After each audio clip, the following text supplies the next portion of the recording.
Hi guys, welcome to my channel.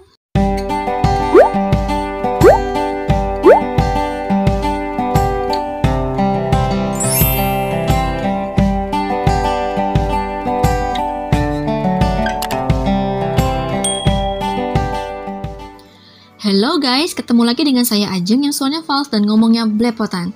Duh, saya udah gak sabar guys mau cerita bagian ini, soalnya ini videonya itu seru banget. Video kali ini sama minggu depan deh kayaknya, atau minggu depannya lagi, pokoknya seru dah. Yuk langsung aja. Untuk kalian yang baru mampir di channel ini, saya sarankan untuk menonton video yang sebelum-sebelumnya agar tidak bingung dengan alur ceritanya. Bisa dicek di playlist ya guys. Saya juga mau mengingatkan kalau pembahasan light novel ini mengandung spoiler. Jadi kalau kalian gak suka spoiler dan gak suka cara saya membawakan cerita, silakan berhenti menonton dan gak usah ninggalin komen sampah. Kalau kalian bukan sampah, pasti mengerti maksud saya. Simple toh? Pembahasan kali ini akan kita mulai dari chapter 420 sampai 422. Terima kasih kepada kalian yang sudah berdonasi, dan untuk kalian yang suka dengan gaya bercerita saya, jangan lupa pencet tombol subscribe, kasih like kalian, dan share ke teman-teman kalian ya guys. Tara, thank you. Mari kita cus. Seperti biasa guys, abaikan saja suara-suara yang ada di background saya ya. Di video sebelumnya, kita sudah bahas sampai Yowon yang berhasil membunuh Dragon Turtle dengan serangan ultimate-nya Sky Flash. Untuk mendapatkan energi tambahan, Yowon sengaja membiarkan dirinya terkena serangan beam listrik ketiga kepala naga. Meskipun Yowon mendapatkan energi tambahan, namun karena over limit, hal itu menyebabkan Nano menjadi error dan tiba-tiba off. Karena ketidakhadiran Nano, Yowon merasakan efek timbal balik dari penggunaan skill yang overload. Sirkulasi Chi-nya menjadi kacau dan membuatnya masuk dalam keadaan tidak berdaya. Sebelum bersemedi untuk mengatur energi Chi yang kacau, Yowon meminta Maragium dan pasukan kultus untuk menjaganya agar tidak ada yang mengganggunya. Tentu pasukan Black Shadow dari Force of Justice tidak melewatkan kesempatan itu. Kapan lagi bisa ada kesempatan bisa membunuh Demon God Chun Yowon? Namun Mo Yongkang melarang mereka dan bercerita kalau terakhir Yowon terlihat lemah dan akhirnya 3 Master Blade Ghost Six Martial menyerangnya secara bersamaan. Anggota Blade Ghost Six Martial yang ada di Kastil Jin dibantai oleh Yowon seorang diri tanpa seorang pun yang hidup. Dan alasan Mo Yongkang yang lain adalah lebih baik mereka mengambil inti dan darah Dragon Turtle sebelum Yowon pulih kembali.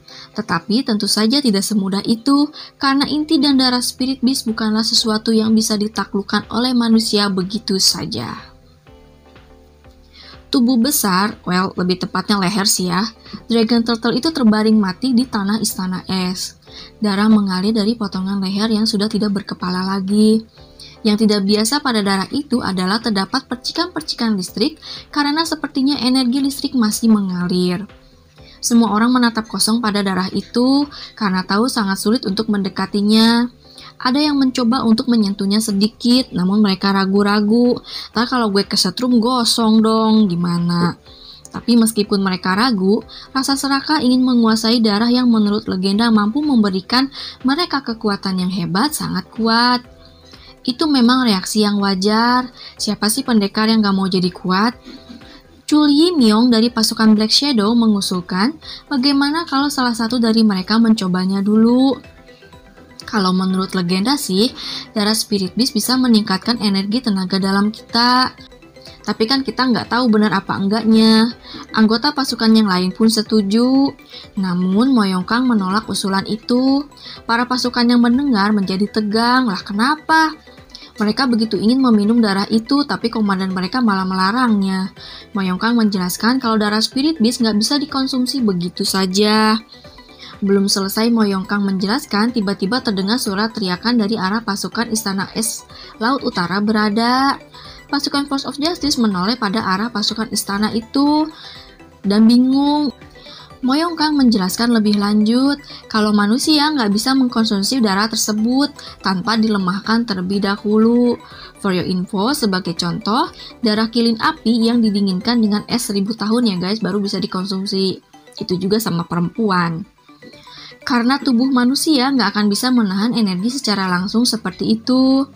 Di saat yang bersamaan, salah satu anggota pasukan Black Shadow yang ditugaskan untuk mengawasi pasukan Istana Es Laut Utara kembali dengan terburu-buru dan mengatakan kalau ada orang Istana Es Laut Utara yang mencoba meminum darah itu langsung dan berakhir gosong karena nggak bisa menahan kekuatan petir atau listrik.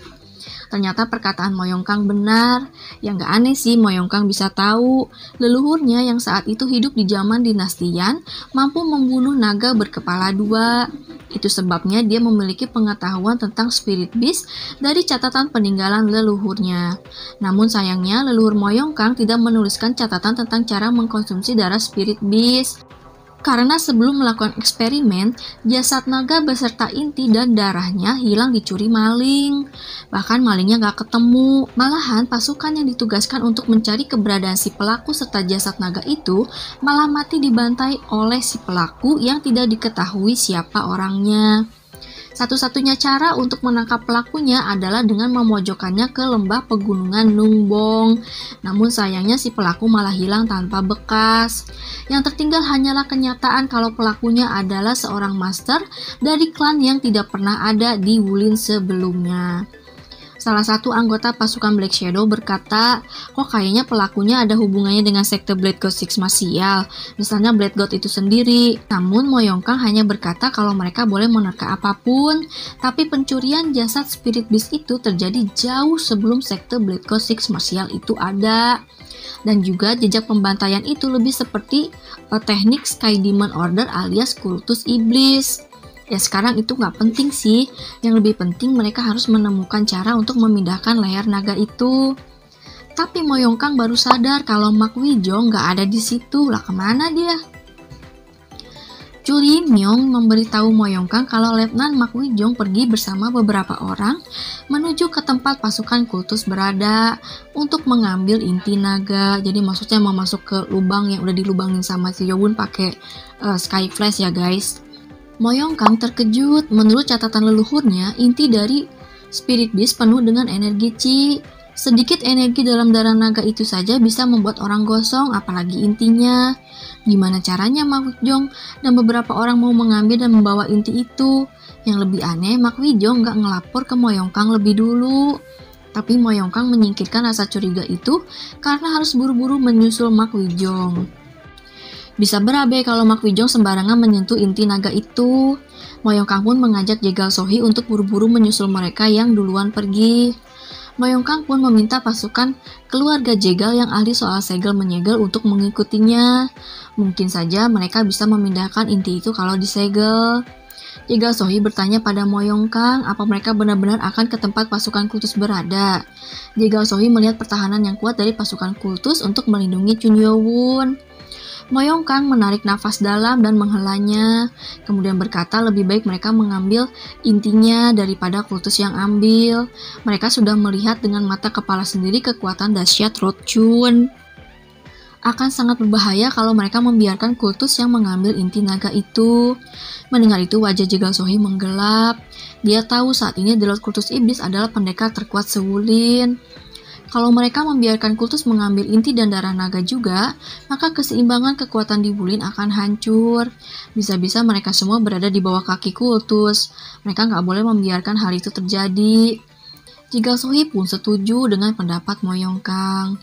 Mereka pun terburu-buru pergi ke lubang tempat tubuh Dragon Turtle berada, yaitu di dekat pasukan kultus. Sementara itu, di tempat pasukan Istana Es Laut Utara berada, seorang pria sedang berteriak kesakitan dan meminta tolong. Setelah tubuhnya kejang karena tersetrum, akhirnya dia mati dengan tubuh yang gosong. Semua orang yang melihat syok, sepertinya mereka menerima bayaran atas keserakahan mereka. Dan Juchon merasa bingung, dia bisa merasakan aliran Qi listrik pada darah naga itu. Dia tahu orang akan menjadi sangat kuat kalau mereka mengkonsumsinya. Dan Juchon pun tahu, meminumnya bisa membuat tenaga seseorang meningkat secara drastis. Tapi kenapa saat mereka meminumnya mereka malah mati? Sudah ada 2 orang yang mencoba dan keduanya mati gosong. Sol Yonghui mengusulkan kalau sebaiknya mereka mendinginkan darah itu dulu agar bisa dikonsumsi. Dan Juchon pun setuju karena nggak ada cara lain lagi. Mereka harus mengurangi energi Qi listrik itu dulu agar mudah diterima oleh tubuh manusia. Dan semua elders pun setuju. Namun ada seseorang yang tidak menjawab, yaitu Elder ke-6 Won Sang-ho. Mereka bingung kenapa tiba-tiba Elder ke-6 menghilang, padahal sampai beberapa saat tadi masih ada. Dan Juchon menjadi curiga. Namun Baek Go-jung dari pasukan Snow Sword menghampiri mereka dengan terburu-buru. Dia melaporkan kalau pasukan Force of Justice sedang pergi menuju lubang bawah tanah tempat tubuh Dragon Turtle berada. Tentu saja tujuan pasukan Force of Justice udah jelas di mata semua orang. Mereka mengincar inti naga itu. Para elders yang mendengar itu merasa marah dan meminta pada Dan Juchon untuk segera menyusul ke sana. Dan Juchon pun sependapat dan memimpin mereka untuk pergi ke lubang bawah tanah. Sebelumnya dia memerintahkan Baek Go-jung untuk pergi ke gua tempat naga itu disegel dan memberitahukan pada elders yang masih di sana untuk mengikuti lubang yang dibuat oleh Dragon Turtle. Dan Juchon merasa beruntung karena pasukannya masih tersisa banyak. Ditambah lagi 500 prajurit yang dibawa oleh Elder Shorijong masih ada di gua es. Mereka hanya harus pergi menelusuri lubang yang dibuat oleh naga dan mereka bisa mengepung pasukan Force of Justice di dua arah. Jika hal itu terjadi, maka merekalah yang akan mendapatkan inti naga itu. Sementara itu, Baek Go-jung dan Letnan Oh Hyung menjalankan perintah wakil raja untuk pergi ke gua di mana elders berada. Namun saat mereka sampai, mereka merasakan ada sesuatu yang aneh. Tempat itu tercium bau darah yang menyengat. Saat mereka menelusuri gua itu, mereka merasa merinding. Dan saat mereka sampai di tempat 500 prajurit berada, Baek Go-jung dan Letnan Oh Hyung syok. 500 prajurit yang seharusnya menjaga dinding es Adularia semuanya mati. Terlihat jejak-jejak pertarungan yang sengit di situ. Namun sepertinya pertarungan itu terjadi di saat yang bersamaan dengan Dragon Turtle muncul.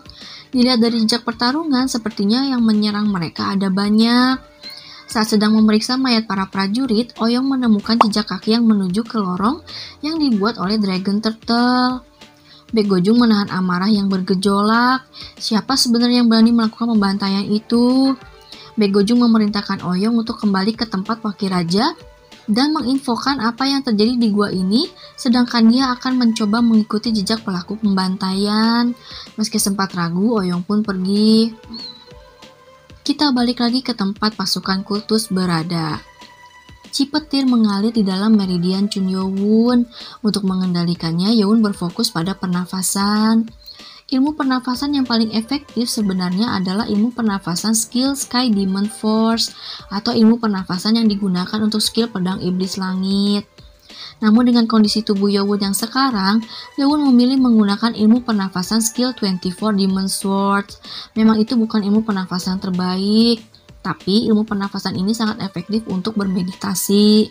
Setiap kali Yo-won menarik nafas, percikan listrik muncul di seluruh tubuhnya. Chi yang asing mempengaruhi dan menghambat aliran energi dalam meridian Yo-won. Tapi energi iblis Yo-won yang berada di dantiannya melindungi Yo-won. Jika bukan karena energi iblis, mungkin Yo-won gak akan bisa mengendalikan chi listrik itu dan tubuhnya yang akan meledak. Kalau saja Nano masih aktif, Nano pasti akan melindungi meridiannya dan menyembuhkannya, sehingga pengendalian energi listrik ini bisa lebih cepat. Sayangnya energi iblis Yo-won tidak memiliki kecepatan yang dibutuhkan dalam meregenerasi. Tetapi jika Yo-won terburu-buru, meridian yang ada di kepalanya akan mengalami cedera dan chi listrik akan lepas kendali. Yo-won sama sekali gak menyangka bahwa akan terjadi sesuatu pada Nano. Saat dia sedang fokus pada chi listrik, tiba-tiba suara Nano terdengar lagi yang mengatakan kalau sistemnya error. Mendengar itu, Yo-won memanggil Nano dan menanyakan apa keadaannya baik-baik saja. Tapi tidak ada jawaban. Tiba-tiba sesuatu terjadi pada penglihatan Yo-won. Meski matanya tertutup, Yo-won bisa melihat augmented reality lagi dan itu membuat Yo-won bingung. Suara Nano terdengar lagi yang mengatakan kalau perangkat video yang terkunci akan di-unlock sementara untuk memperbaiki sistem yang error. Setelah itu suara Nano tidak terdengar lagi dan tiba-tiba muncul ruangan yang belum pernah dia lihat pada augmented reality. Itu adalah ruangan augmented reality 3 dimensi. Di hadapan Chun Yo-won terlihat dunia yang berbeda dari yang diketahuinya. Ada banyak perangkat yang memperlihatkan gambar 3 dimensi dan dipenuhi oleh mesin-mesin yang aneh. Yo-won bahkan gak tahu mesin itu apa. Hanya ada satu hal yang dia kenal, yaitu simbol Sky Demon Order. Di bawah simbol itu tertulis dalam bahasa Inggris yang sudah di-download Yowon ke otaknya ya guys. Jadi Yowon ngerti bahasa Inggris, yaitu Sky Corporation Development Room. Yowon memperhatikan tulisan yang ada di kanan atas pada augmented reality yang bertuliskan AD tanggal 24 Desember tahun 2940. Keseluruhan dinding ruangan itu dipenuhi oleh benda-benda yang Yowon belum pernah lihat. Itu pertama kalinya dia melihat dinding ruangan yang terbuat dari besi, bukan batu atau kayu. Ditambah lagi terdapat dinding transparan yang memperlihatkan ruangan di sebelah ruangan itu secara jelas. Yowon menebak tempat itu bukanlah Jianghu saat ini. Tidak ada pergerakan apapun dalam video itu. Video ini sepertinya hanya memperlihatkan satu tempat saja. Apa ini rekaman video yang terkunci? Ada beberapa kali ketika Yowon menanyakan sesuatu pada Nano, dan Nano tidak bisa menjawab karena filenya terkunci. Tetapi karena error yang terjadi pada Nano, semua kunci itu terbuka. Dan sepertinya video itu bukanlah video yang boleh dilihat oleh Yowon. Lama-lama Yowon merasa bosan karena cuma diperlihatkan video yang tidak ada aktivitasnya sama sekali. Yowon mencoba memanggil Nano tapi nggak ada jawaban. Namun tiba-tiba pintu di sebelah kiri dinding terbelah menjadi dua dan terbuka secara otomatis. Jadi kayak lift gitu guys. Seorang pria muda dan seorang pria parubaya memasuki ruangan memakai pakaian yang aneh tapi tampak tidak asing. Dulu sekali Yowon seperti merasa pernah melihat mereka. Kedua pria itu saling mengobrol. Mereka membicarakan tentang nanomesin yang ditanamkan pada mata dan pria parubaya itu meminta pria muda itu yang dipanggil dengan nama Direktur Chun untuk membuatkan kacamata yang bisa menghilangkan masalah pada penglihatan. Tapi Direktur Chun menolak dengan mengatakan kalau ID chips yang ada dalam tubuh sangat berbahaya dan gampang terlacak oleh TV. Apa itu TV nanti bakal dijelasin di depan ya guys, ke depannya lagi. Chun Yowon yang mendengarkannya melongo. Dia tahu sih apa yang lagi mereka bicarakan, tapi topiknya tuh nggak nyangkut di otak gitu.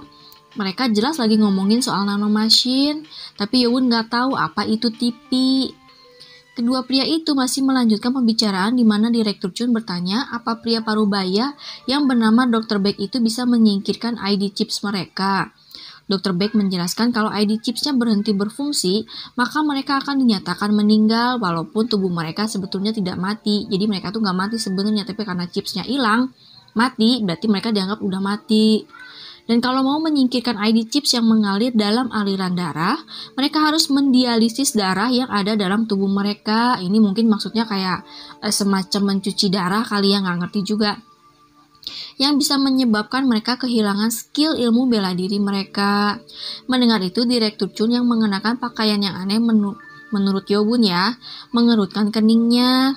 Sepertinya Direktur Chun mengkhawatirkan efek kehilangan ilmu bela diri yang sudah dipelajarinya.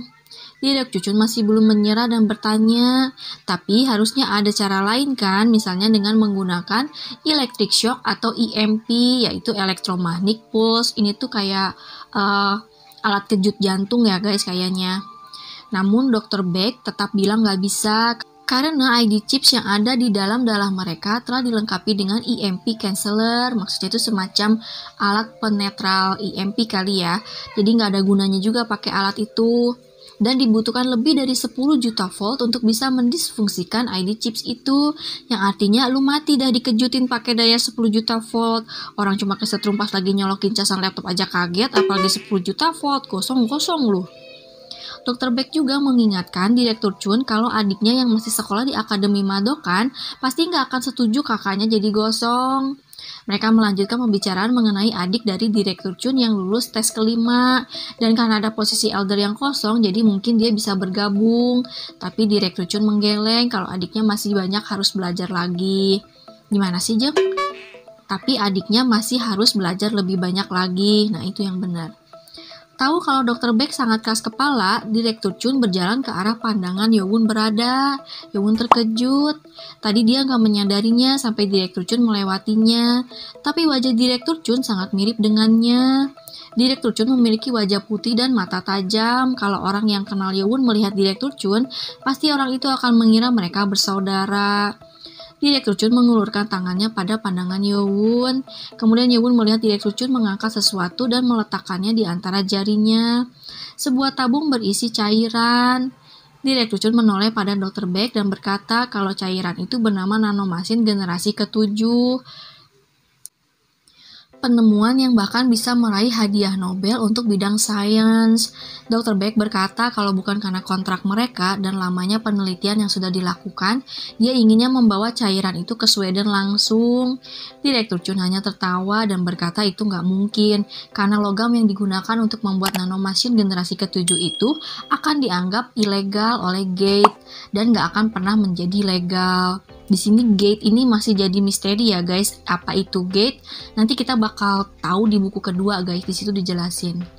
Direktur Chun bertanya lagi, apa masih ada cukup logam untuk memproduksi nanomesin generasi ke-7 besar-besaran? Sayangnya tidak cukup.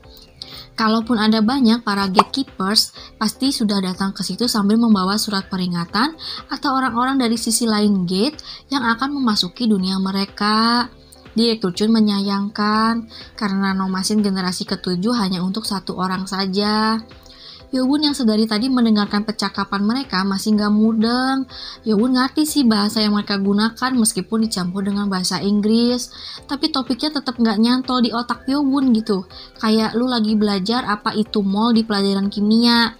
Itu guru udah jelasin selama 45 menit apa itu mol, tapi yang lu tahu cuma pesmol, kagak nyangkut gitu di otak. Ketahuan banget sih Ajeng dulu anak IPS bukan IPA. Direktur Chun masih menyayangkan nanomesin generasi ke-7 itu nggak bisa diproduksi secara besar-besaran.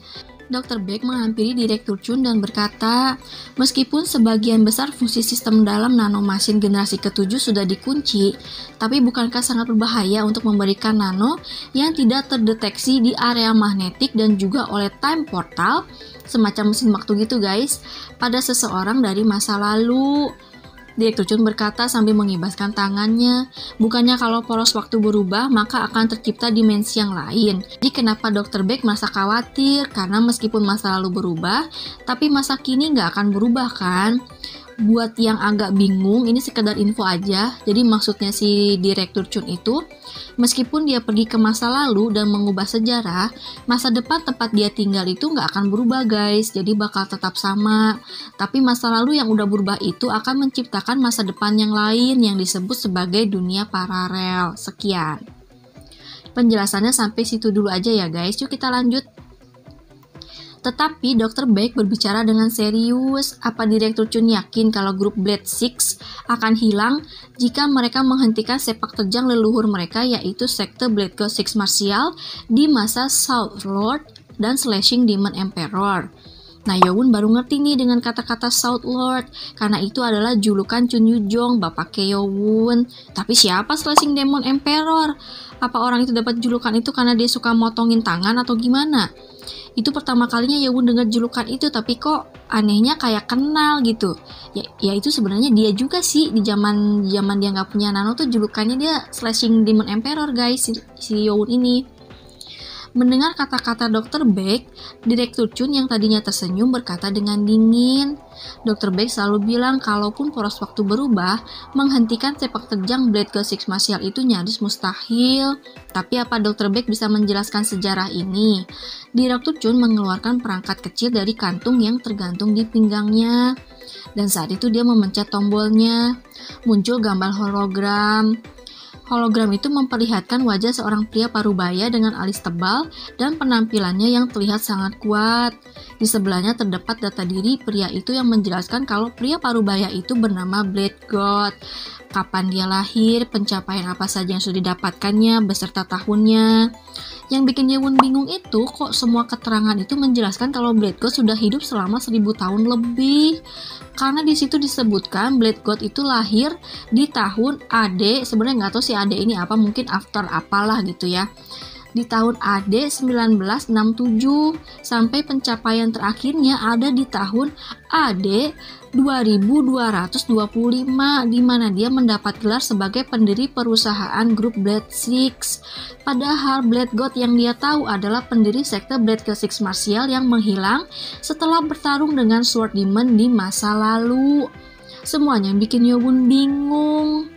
Bisa aja sih itu adalah rekaman pencapaian dengan orang yang namanya sama aja. Tapi Yewon merasa gelisah nggak jelas. Direktur Chun menjelaskan bagaimana Black God berhasil menyelesaikan gate 6 dimensi seorang diri yang menjadi bencana mengerikan untuk manusia saat itu. Bagian sejarahnya yang menunjukkan kalau dia sudah hidup selama 1000 tahun lebih dan menjadi manusia terkuat di dunia. Memangnya seseorang bisa melakukan semua itu hanya dengan ilmu bela diri saja? Rasanya nggak mungkin bisa hidup lama begitu kalau bukan dengan bantuan obat-obatan atau teknologi di zaman dimana ilmu bela diri semakin merosot itu. Jadi zamannya si Dr. Chun ini tuh ilmu bela diri itu kayak udah nggak ada gunanya lagi gitu guys. Masih dipelajari tapi udah kayak nggak ada kekuatannya gitu. Entahlah intinya hilang atau apa gitu.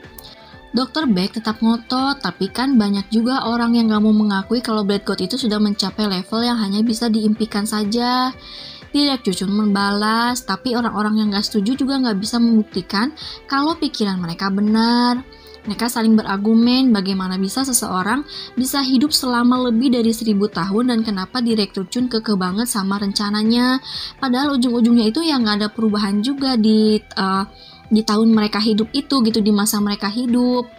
Direktur Chun memberikan bukti-bukti berupa foto-foto Black God dari tahun ke tahun, bahkan ada yang dari sebelum Black God lahir, sampai akhirnya Direktur Chun akan memperlihatkan catatan sejarah Sky Demon Order.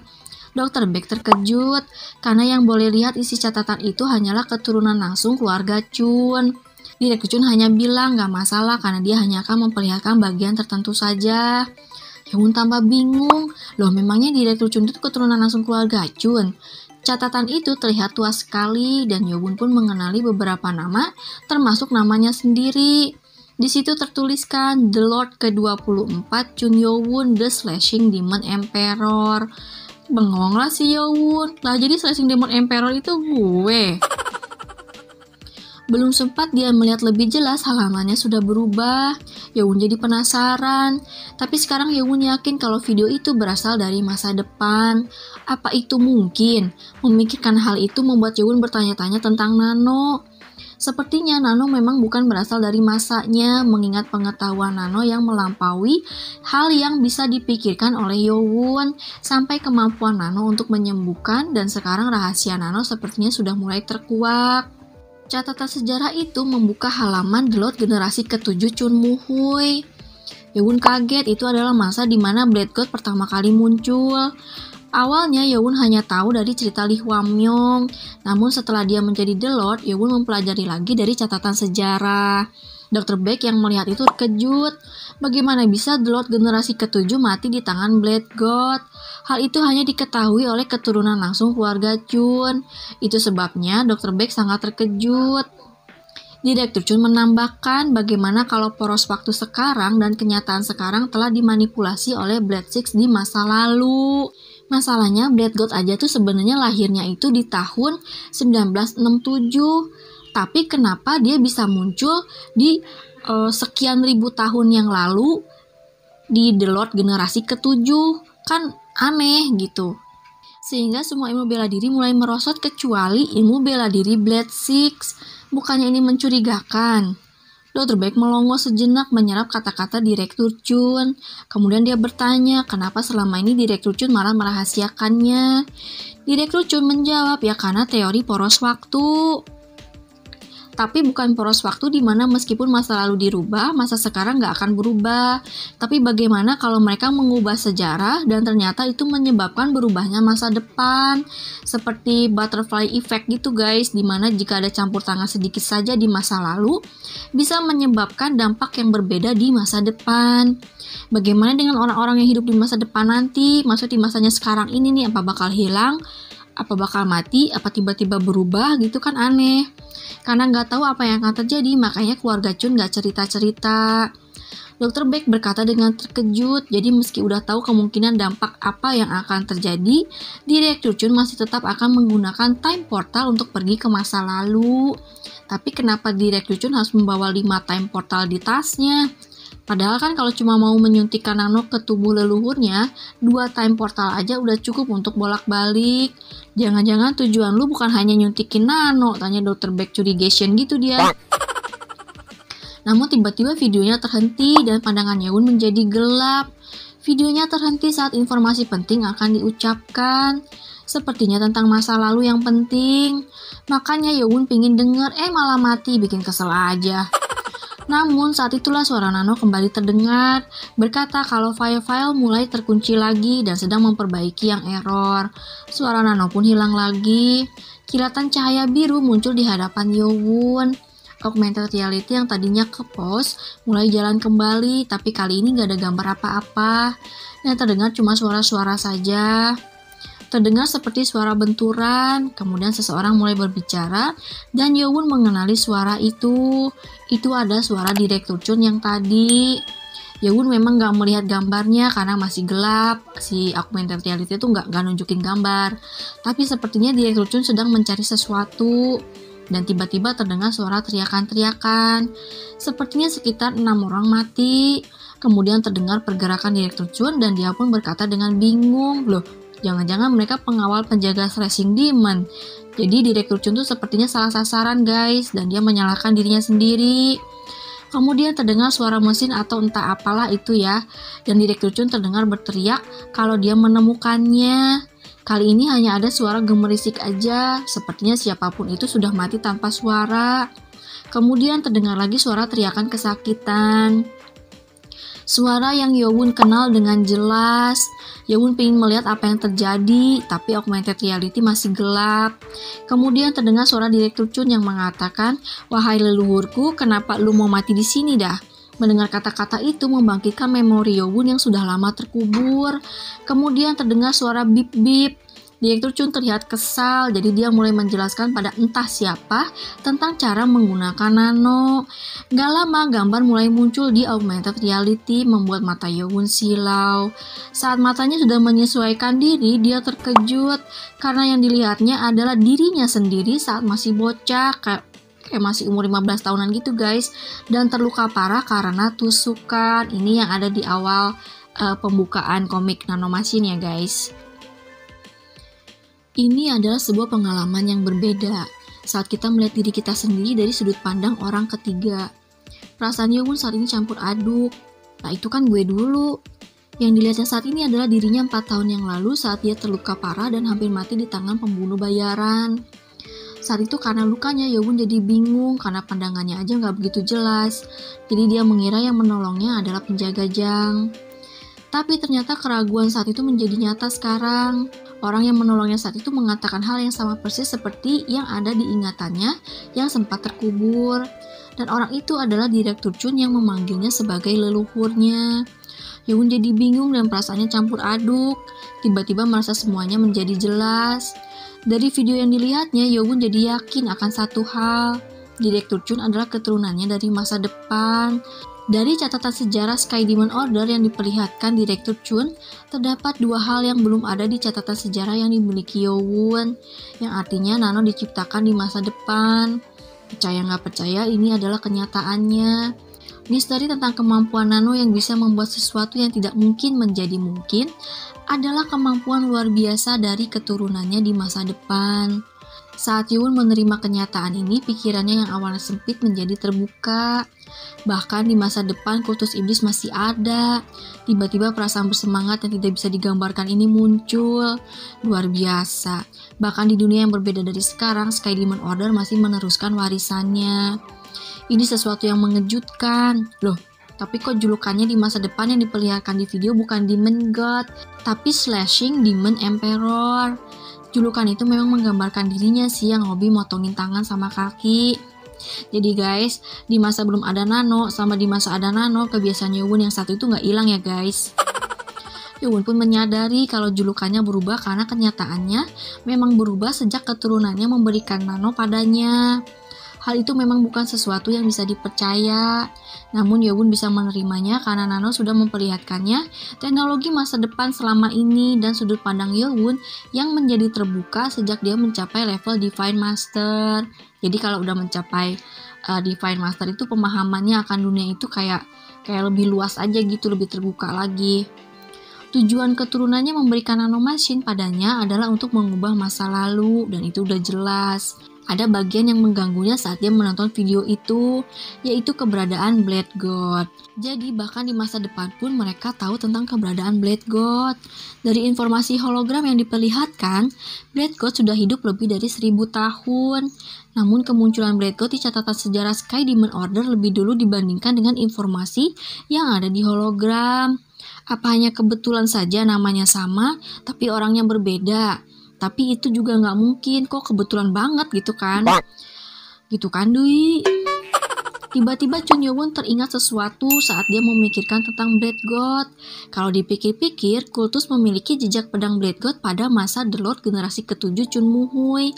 Saat pertama kali Blade God muncul di dunia Murim. Itu loh yang jejak yang di tangannya si di tangannya si Sword Demon sama di kulit punggungnya si Chun Moo-hui ya kan, yang ada di perpustakaan bawah tanah. Setelah dipikir lagi, memang ada keanehan di sini, karena jejak pedang Blade God yang ditemukan Yo-won di Sword Creek saat dia jatuh ke dalam jurang di Sword Creek ya guys, terlihat lebih berkembang dari yang ada di ruang bawah tanah perpustakaan. Berkat itu Yo-won jadi bisa mempelajari teknik The Extreme Art of Blade God. Dan setelah dipikir lagi, teknik di masa lalu malah lebih maju dibandingkan dengan teknik yang digunakan sekte Blade God Six Martial saat ini.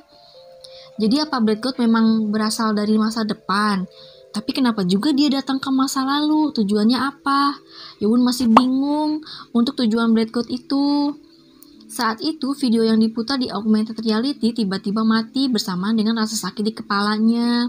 Mungkin di sini ada yang bingung ya, maksudnya gimana sih? Jadi menurut pemikiran si Yo-won itu, kan si Blade God itu kan sebenarnya munculnya itu di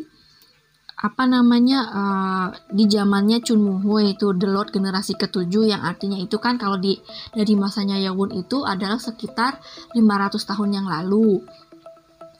Nah, tapi di hologram itu dikasih tahu kalau si Blade God itu lahirnya di tahun 1967. Lah kok bisa gitu kan? Berarti kan sebenarnya Blade God ini asalnya dari masa depan, tapi dia kembali ke masa lalu untuk mengubah sesuatu di masa lalu nih. Tapi tujuannya apa itu nggak jelas, kenapa harus ngubah masa lalu gitu kan? Yo-won berusaha menahan rasa pusing saat augmented reality memunculkan tulisan dan suara yang sudah dikenal terdengar lagi. Self-healing of the chip damage caused by an overload of energy and strong lightning has been completed. Akhirnya, perbaikan Nano sudah selesai. Yo-won bertanya apa Nano baik-baik saja, tapi Nano malah melaporkan statusnya saat ini.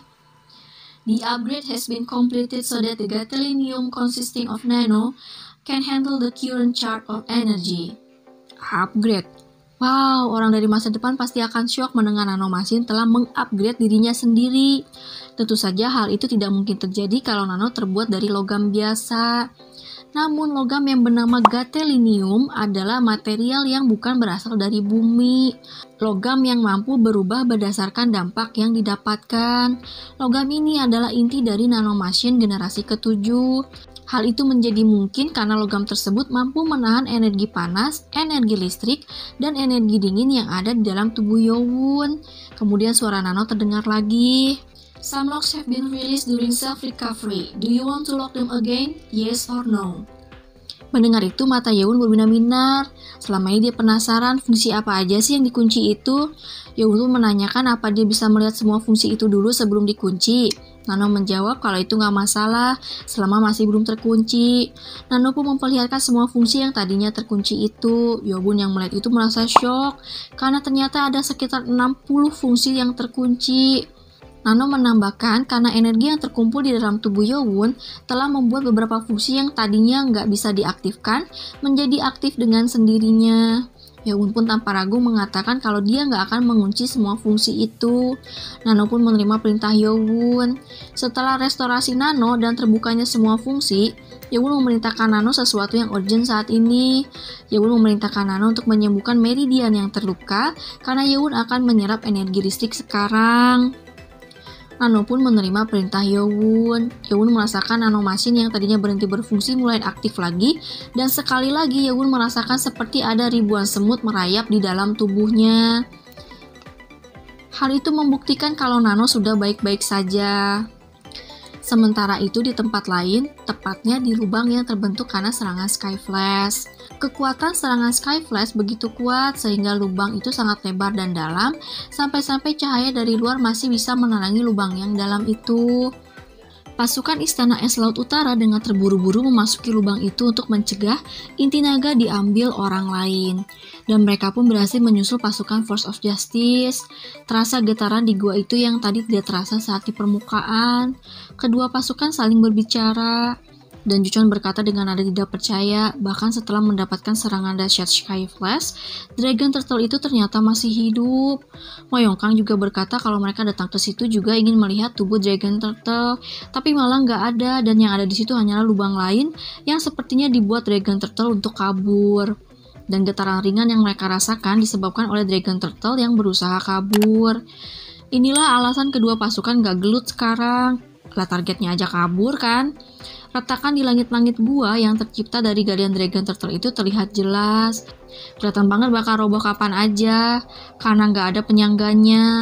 Jegal Sohee yang memperhatikan retakan di langit-langit, meminta pada Mo Yongkang untuk kembali lagi saja. Soalnya bakal gawat kalau mereka kekubur dinding es di situ. Yang dikatakan Jegal Sohee memang benar. Untuk saat ini mereka masih aman, tapi kalau mereka terus mengejar Dragon Turtle itu, bisa-bisa mereka kekubur es hidup-hidup. Melihat situasi yang membahayakan, kedua pasukan jadi khawatir. Namun tiba-tiba Sol Yonggui berkata dengan serius kalau arah kabur Dragon Turtle itu menuju timur di mana danau berada. Yang kalau Dragon Turtle itu berhasil ngegali lubang sampai ke danau, artinya air danau akan masuk melalui lubang yang dibuat Dragon Turtle itu. Dan hal itu bisa menyebabkan pulau mereka tenggelam. Semua orang syok dan bingung dengan apa yang harus mereka lakukan sekarang. Tiba-tiba Elder Omubang menunjuk pada jalan bawah tanah sambil teriak. Apa mereka akan melewatkan kesempatan ini? Mereka melihat pada tempat yang ditunjuk Omubang. Tadinya memang gak terlihat karena tempat itu dipenuhi oleh dua pasukan. Terdapat cairan yang dialiri energi listrik sepanjang jalan menuju lubang baru yang dibuat oleh Dragon Turtle. Itu adalah darah Dragon Turtle. Tentu saja Dragon Turtle itu pasti terluka parah meski belum mati. Omubang ingin mengejar Dragon Turtle yang terluka itu dan membunuhnya sekarang agar nggak jadi ancaman di masa depan nanti. Tapi Sol Yonggui nggak setuju karena resikonya besar di mana mereka bisa saja malah membuat naga itu semakin cepat menggali menuju danau. Tapi Elder Omubang tetap bersikeras mereka harus membunuh naga itu sekarang di saat sedang lemah. Kalau dibiarkan bagaimana mereka bisa menghadapi naga yang kembali untuk balas dendam? Semuanya bingung untuk mengambil keputusan karena udah jelas Spirit Beast itu akan kembali untuk membalas dendam hari ini, ditambah lagi mereka pernah mengurungnya selama ratusan tahun. Lengkap udah persyaratan kemusnahan oleh Spirit Beast. Padahal yang diinginkan Spirit Beast itu hanyalah kebebasan. Getaran gua itu masih terasa. Waktu terus berjalan. Semakin lama mereka mengambil keputusan, Spirit Beast itu semakin jauh kabur. Omubang mendesak dan Juchon untuk segera mengambil keputusan. Sementara itu Jegal Sohee mengirim telepati pada Mo Yongkang kalau mereka sebaiknya mundur saja biar masalah itu dibereskan oleh pasukan Istana Es Laut Utara karena hal itu sebetulnya bukan masalah mereka. Mo Yongkang setuju memang sebaiknya mereka mundur sebelum sesuatu terjadi. Saat Mo Yongkang akan memberitahu dan Juchon kalau mereka akan mundur, tiba-tiba seseorang muncul. Dia adalah Oyong yang seharusnya ada di sisi lain gua itu. Oyong sambil terengah-engah menginfokan kalau 500 pasukan yang ada di gua sisi lainnya sudah mati dibantai orang. Dan Juchon shock dan mengira jangan-jangan mereka mati karena Dragon Turtle. Tapi Oyong mengatakan kalau mereka mati karena diserang oleh sebuah grup yang tidak mereka ketahui siapa. Dan Juchon semakin pusing, masalah Dragon Turtle aja belum beres, sekarang udah ada masalah baru lagi. Mo Yongkang pun jadi bingung karena ternyata ada pasukan lain selain pasukan Istana Es Laut Utara, Force of Justice dan Kultus Iblis di situ. Di saat yang bersamaan, Jegal Sohee berkata kalau getarannya terhenti. Semua orang baru menyadarinya. Getaran yang tadi masih terasa sekarang sudah terhenti. Loh, apa naganya udah kabur ke danau? Tapi kalau udah kabur ke danau, gua itu sekarang pasti udah dipenuhi oleh air. Saat Mo Yongkang akan berbicara pada Dan Juchon mengenai perubahan suasana yang aneh ini, tiba-tiba Mo Yongkang merasakan keanehan dari arah lubang naga itu kabur. Saat itu dia memperhatikan dengan seksama. Dalam sekejap 10 pasukan Force of Justice yang berada dekat lubang itu mati terbelah dua karena serangan dadakan Sword Chi. Semuanya langsung siaga saat ada serangan dadakan seperti itu. Serangan Sword Chi itu menandakan lawan mereka berada di level Supreme Master. Terkejut, Mo Yongkang melihat pada arah lubang di mana naga itu kabur. Dari dalam lubang itu muncul orang-orang tidak dikenal yang mengenakan topeng besi dan 30 orang lainnya dengan pedang siap di tangan. Semuanya memiliki energi yang kuat. Mo Yongkang dan Dan Juchon mengatakan hal yang sama, Blade God Six Martial. Kelompok yang sudah menipu raja mereka dan melepaskan segel Dragon Turtle. Di tengah-tengah pasukan Blade God Six Martial terdapat seorang pria parubaya yang tidak mengenakan topeng dan berkata kalau dia nggak tahu bakal ada tamu yang datang ke istana. Mo Yongkang yang marah mengenalkan dirinya dan berkata kalau dia dari Force of Justice dan gak akan membiarkan perbuatan Blade God Six Martial yang sudah melepas segel naga itu dan membuat kekacauan di sini. Mendengar nama Force of Justice, pria parubaya itu tersenyum licik. Dia berkata tadinya dia akan pergi begitu saja, tapi sepertinya nggak bisa begitu. Pria parubaya itu mengeluarkan lonceng dan menggoyangkannya pelan. Kemudian berkata pada pasukan bertopeng kalau ini waktunya mereka bekerja. Mendengar suara lonceng itu, semua pedang pasukan bertopeng besi memancarkan chi biru. Semua pasukan bertopeng besi itu berada di level superior master. Mo Yongkang dan Dan Juchon shock. Beberapa bahkan gak bisa diprediksi kekuatannya. Melihat wajah pucat dan panik kedua pasukan, pria parubaya itu tertawa senang dan berkata kalau dia sebenarnya mau membiarkan mereka hidup kalau saja mereka gak turun ke sini untuk mengambil inti naga itu. Namun pria itu menghentikan ucapannya dan menoleh dengan waspada ke arah di mana ada suara aneh berasal. Pria itu melihat sesuatu mendekati mereka dengan kecepatan tinggi dan hanya terlihat kedua mata yang bercahaya di dalam kegelapan. Dalam sekejap, makhluk dengan mata menyala itu muncul di hadapan mereka. Sesosok makhluk yang melayang di udara mendarat di tanah di tengah-tengah dua pasukan yang saling berhadapan. Dari ujung kepala sampai ujung kaki, makhluk itu tertutup armor hitam tanpa celah sedikit pun. Semua orang terpana melihat makhluk yang tertutup armor hitam itu. Apa makhluk itu tadi terbang? Orang apa nyamuk? Sorry guys. Jika bukan karena matanya yang menyala, mereka akan mengira makhluk itu manusia. Pria parubaya itu menanyakan identitas makhluk itu. Slash! Pria parubaya itu melotot syok. Tangannya yang menunjuk pada makhluk itu sudah terjatuh ke tanah. Pria parubaya itu berteriak kesakitan. Tiba-tiba makhluk itu berbicara. Meskipun tubuhnya tertutup rapat, tapi suara yang keluar sangat jelas. Makhluk itu berkata, "Can you at least release the one on my head?" Saat itu makhluk itu mengatakan sesuatu dengan bahasa yang tidak mereka mengerti. Dan helm di bagian kepala menghilang menunjukkan identitas di balik armor hitam itu. Di sini Yawun sengaja berbicara dengan bahasa Inggris ya guys. Seorang pria muda dengan wajah putih, mata tajam dan rambut panjang yang berkibar. Melihat itu, Jegal Sohee berkata dengan suara bergetar, "Lord Chun?" Mereka terkejut karena monster yang ada di balik armor hitam itu adalah The Lord Kutus Iblis Chun Yewon. Bersambung! Oke deh guys, kita lanjut di video berikutnya ya guys. Assalamualaikum, bye!